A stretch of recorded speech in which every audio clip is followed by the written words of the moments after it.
Hello, my name is Jonathan Bandemer. This is a financial analysis of the company Viasat for my honors contract for my financial accounting course by Mr. Edamab. I chose this company because one, their headquarters are right in my backyard. I've been on their campus, and it's just always been kind of something that's interested me. So here we go. Start off with just a little history of the company. Viasat was started in Carlsbad, California in 1986 by founders Mark Dankberg, Steve Hart, and Mark Miller. After 10 years in business, Viasat had its initial public offering in December of 1996 when the company began trading under the ticker symbol VSAT. Later, in 2006, the ComSat Laboratories division won the development contract for the first space communications testbed from NASA. Then, Viasat was awarded a contract by the U.S. Defense Information Systems Agency to provide global in-flight broadband and communication services for the government aircraft. Since then, they have continued to make advancements in the competitive satellite and communications industry. Most recently, they are planning the launch of their Viasat 3 satellites. At their core, Viasat is a communications company. They provide broadband communications through their own satellites for both commercial and government use. Commercially, they supply consumers, enterprises, commercial airlines with mobile broadband both internationally and abroad. This also includes space-to-Earth connectivity systems, customer premise equipment, satellite modems and antenna technologies, satellite payload development, and ASIC chip design. After securing their first government contract with the U.S., Viasat has continued to work with the U.S. government on various projects and contracts focusing on intelligence and defense. This year, 2021, marks the third consecutive year with over $1 billion in contracts awarded to Viasat. Here we have Viasat's income statement for the trailing 12-month period ending October 31st, showing revenues, expenses, and operating income. Here's the balance sheet for Viasat's current financial position as well as the previous year's balances. Using this, along with the income statement, we can use ratios to compare the company to competitors in the market. The current ratio measures liquidity. Viasat's current ratio for 2021 is 1.4. When compared to the industry average of 1.7, as well as an overall downtrend for the past 10 years, indicate that Viasat continues to increase their debt position. Viasat's acid test ratio, measuring immediate liquidity, is 0.92. When compared to the industry average of 1.24, it shows that Viasat is very leveraged and indicates their potential ability to service short-term obligations is less than favorable. Measuring how effectively assets are used, Viasat's asset turnover is 0.45. Comparing Viasat and two of its competitors, as well as Viasat's asset turnover for the past 10 years, it shows that while internally decreasing, they are on par with competitors. Compared to the U.S. corporate debt levels and competition, Viasat's debt-to-equity ratio of 93.62 points to a highly leveraged position using debt via lenders as opposed to funding through equity via shareholders. Viasat's 2021 profit margin is 0.16. Viasat's industry has massive variation in profit margin quarter to quarter, year to year, and this is not uncommon. Over time, this results in an industry average profit margin that is nearly zero. Viasat's trailing 12-month PE ratio of 112 compared to its fiscal year PE of 973 and an industry average of 32 indicates a large variance in earnings and share price for Viasat. For any major company within a competitive market, there are bound to be challenges, and Viasat is no exception. The first of these challenges comes from the nature of the satellite and communications industry. With competition continually increasing and a rapidly changing technological environment, predicting new technology that will be introduced into Viasat's marketplace is nearly impossible. In Viasat's commercial segment, they are witnessing industry consolidation and vertical integration. This farther enables their competitors to offer competing services.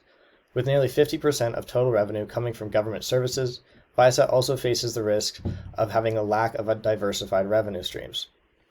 Furthermore, only a few government contracts make up a significant percentage of this revenue. Additionally, Viasat has only a few third-party suppliers for products and components, leaving them exposed to supply chain issues. Not only is it difficult to design, develop, and produce proprietary technology, they also have a limited ability to protect said technology from competitors. The final fundamental challenge Viasat faces is their indebtedness. With nearly $2.5 billion in debt, this may adversely affect their ability to run their business or adapt to changes in the company or industry. Viasat, as a growth company, is always striving to grow in every sector. For 9 out of the past 10 years, they have managed to grow revenue consistently year over year. For satellite services, they believe the main driver for continued growth will be the increase in internet users, connected devices, and data usage across the world. This will include growth in their award-winning and industry-leading in-flight broadband connectivity services, or IFC. Commercially, Viasat looks forward to increased global demand for ground networking equipment and products facilitating access to cost-effective technology in order to provide a large number of people with broadband services. Finally, within their government segment, they foresee a growth in overall demand for their products and services, and this all is in response to the U.S. military's new emphasis on a network-centric mobile warfare goal. This will require development into secure satellite and IP-based communication services, and given Viasat's existing relationship with the U.S. military, one can reasonably expect accelerated growth in this sector. Viasat has released their first ESG, Environmental, Social, and Governance report this year in 2021. They claim that because of their unique position, ambitions, resources, and skills, they are qualified and capable of addressing very complex but crucial global environment and social issues. Throughout the report, they focus on their commitment to fulfilling the 4 pillars of putting people first, powering connections, protecting the planet, and leading with integrity. Over 1,300 global organizations receive support from Viasat employee programs. In Brazil, Viasat has helped connect thousands of government sites and millions of students under the Brazilian e-government initiative, bringing broadband access to unconnected people across the country. They also partnered with Telebras to connect 2.5 million students whose school had no or substandard internet service. On a broader scale, they are utilizing renewable energy sources and efficient infrastructures in order to reduce their carbon footprint. And these are just a few of the most significant efforts mentioned in their ESG report. All the financial ratios indicate that Viasat is in a fairly typical state for a growth company. They are reinvesting their profits back into the long-term growth of the company rather than prioritizing profits or paying out dividends to shareholders. A company in the growth stage is generally a higher risk investment as they are less established and have risk associated with high levels of debt. But on the other hand, there is also a potential for higher levels of return. A major strength Viasat has over some of its competitors is the fact that they control all of their own satellites. Their recent $7 billion acquisition deal with UK-based satellite company Inmarsat also greatly improves their market position by enhancing global scale and diversifying their revenue sources. However, the fact remains that they are vulnerable to losing a large portion of their revenue if they cannot continue to secure these large government contracts. While owning the satellites was previously noted as a strength, there's also increased liabilities with owning these. There's complications that may arise in the systems, equipment, or outdated technology. Based on all of this information and analysis, my recommendation to Viasat is to nurture their acquisition of Inmarsat by building upon the existing network, customer base, and infrastructure.